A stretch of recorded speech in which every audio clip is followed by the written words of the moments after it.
Hello guys, welcome back to NFT Inspo. For today's video, we are going to show you how to fix Whirlpool washer LOC error. So if you're interested, let's get started.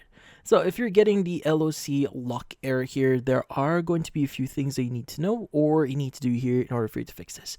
So the LOC error on a Whirlpool washer means that the control lock feature is actually activated or currently active on your washer. Now, this actually prevents accidental button presses while the washer is in use. So, in this case, you'll know it's active when you see the LOC message on display along with a small red key on this section here. It's going to be very small here. But yeah, so this is something really helpful, especially if you have children at home and don't want them to actually accidentally mess with the controls here or get them hurt. But yeah, so how do you actually remove this error here?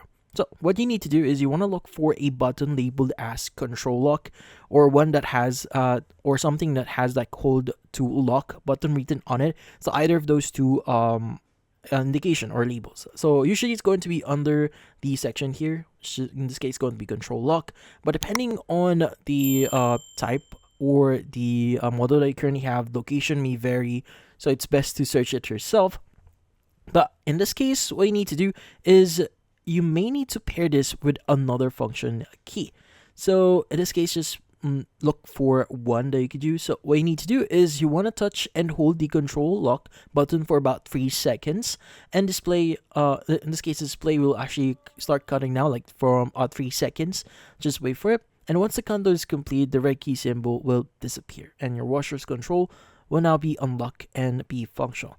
But like again, what I said before, the option to unlock this might be different for you depending on your model. So you may need to pair this, like for example, with the play or start the pause or play control here, which is number 3.